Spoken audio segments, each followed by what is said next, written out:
Welcome back to the Road Trip Kingdom Builders, Road Trippers, Akeem and Akatim, brothers and sisters, mothers and fathers, aunties and uncles, grandmas and grandpas. That's right, man. Shalom, shalom. Peace and blessings to each and every single one of you, your homes, your dwelling places, right? And children, and loved ones, friends, and those pets, man. That's right. Little fur nagas, little fur knockets. That's right, man. All praises to the Most High, Abba Yahweh, Bahashem, Yahweh Shai, Waha Ruach HaKadosh, man. Glory to Yahweh Shai. Honors to the Ruach HaKadosh. My love is with you, and my respect is sitting in the same seat. I love and respect you, man. Hallelujah. All right. So here we are. Oh, boy. Oh, boy. We're back here in chapter 37. Huh? Yep. We're about to read this. Get busy. All right. Strapped up, racked up.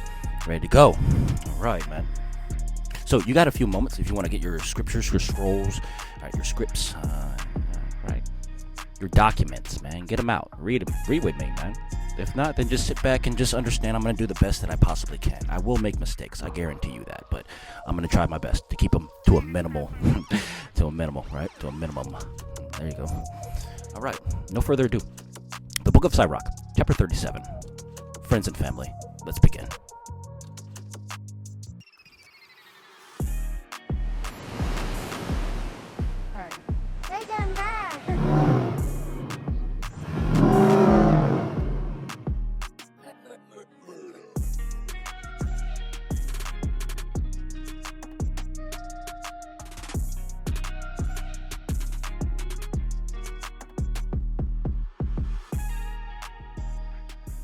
Hallelujah. Chapter 37, and it reads, Every friend will say, I also am his friend.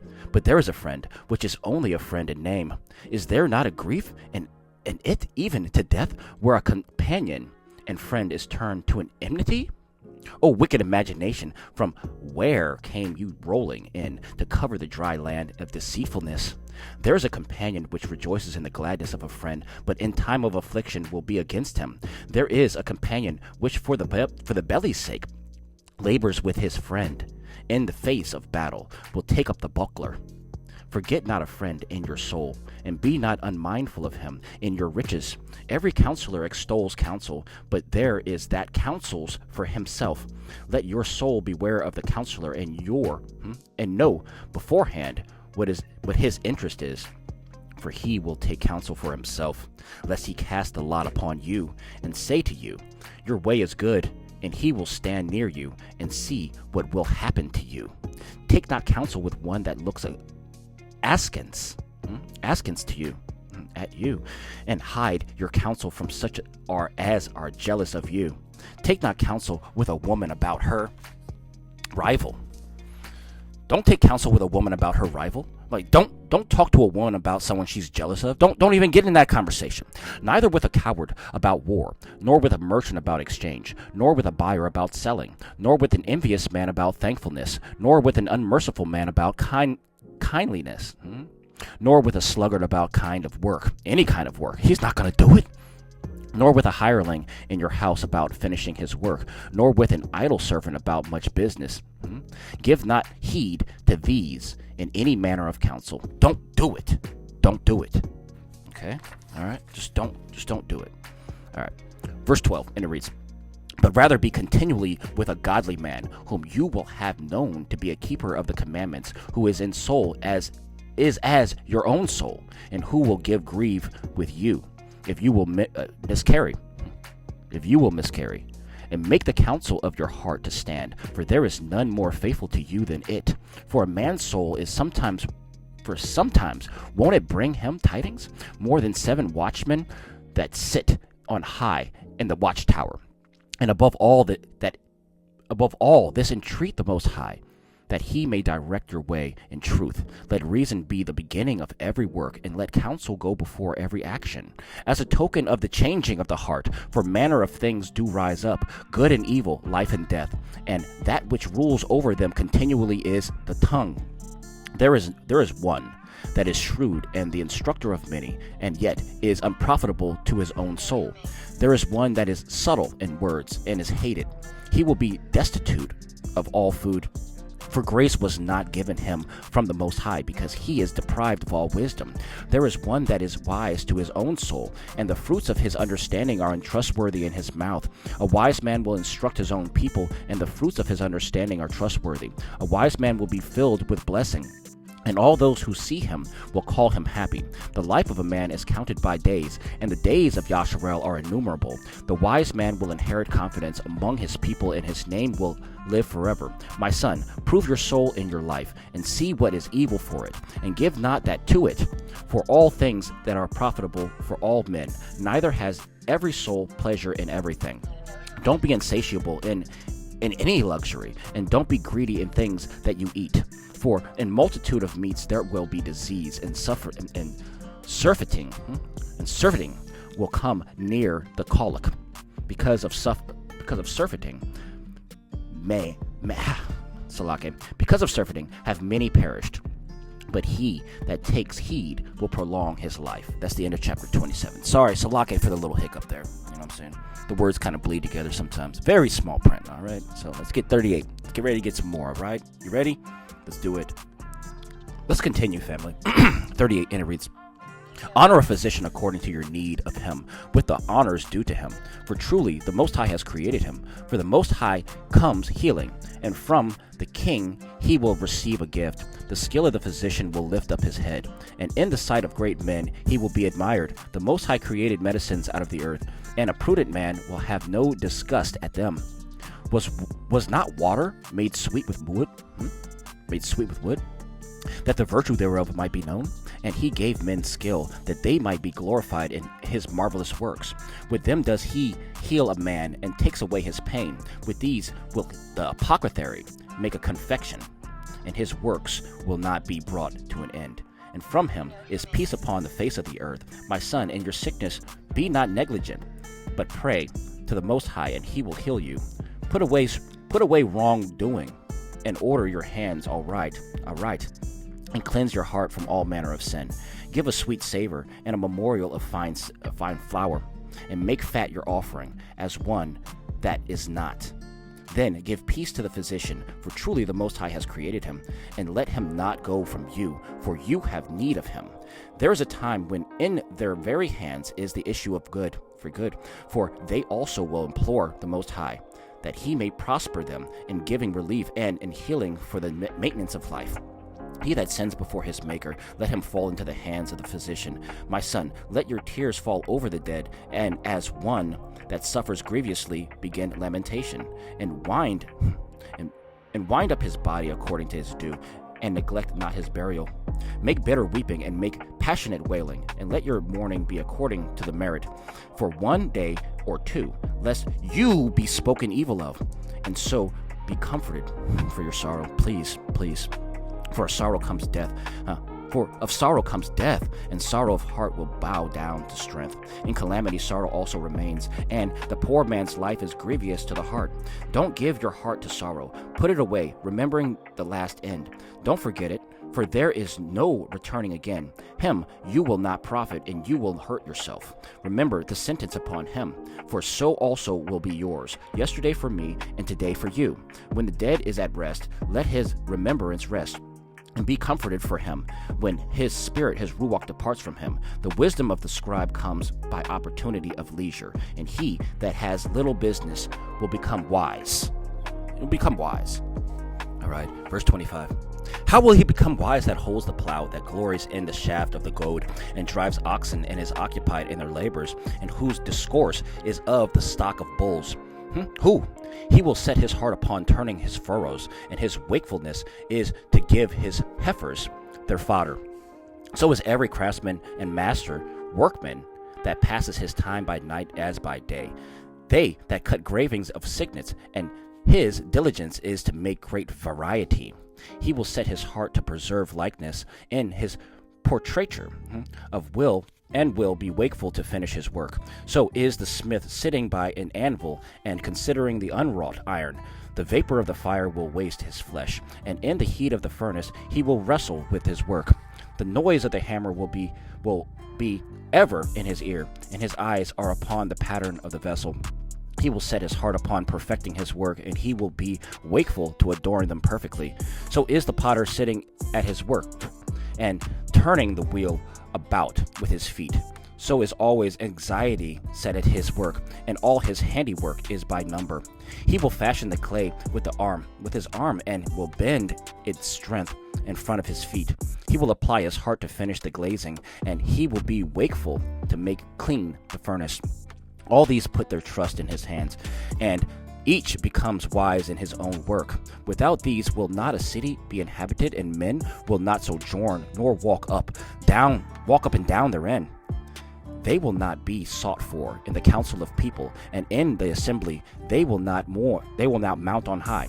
They will not sit on the seat of the judge, and they will not understand the covenant of the judgment, neither will they declare instruction and judgment. And where parables are, they will not be found. But they will maintain the fabric of the world, and in the handiwork of their craft is their prayer. That's the end of 38. All right, man. Let's look at 39. Okay, 39, and it reads, Now, not so that he has applied his soul and meditates in the law of the Most High. He will seek out the wisdom of all ancients and will be occupied in prophecies. He will keep the discourse of the men of renown and will enter in amidst the subtleties and parables. He will seek out the hidden meaning of proverbs and be conversant in the dark sayings of parables. He will serve among great men and appear before him that rules. He will travel through the land of strange nations, for he has tried good things and evil among them, among men. He will apply his heart to return early to the Most High that made him, and will make supplication before the Most High, and will open his mouth in prayer, and will make supplication for his sins. If the great Elohim will, he will be filled with the ruach of understanding. He will pour out the words of his wisdom, and in prayer give thanks to the Most High. He will direct his counsel in knowledge, and in his secrets will he meditate, and will show out the instruction which he has been taught, and will glory in the law of the covenant of the Most High. Many will commend his understanding, and so long as the world endures, it will not be blotted out. His memorial will not depart, and his name will live from generation to generation. Nations will declare his wisdom, and the congregation will tell out his praise.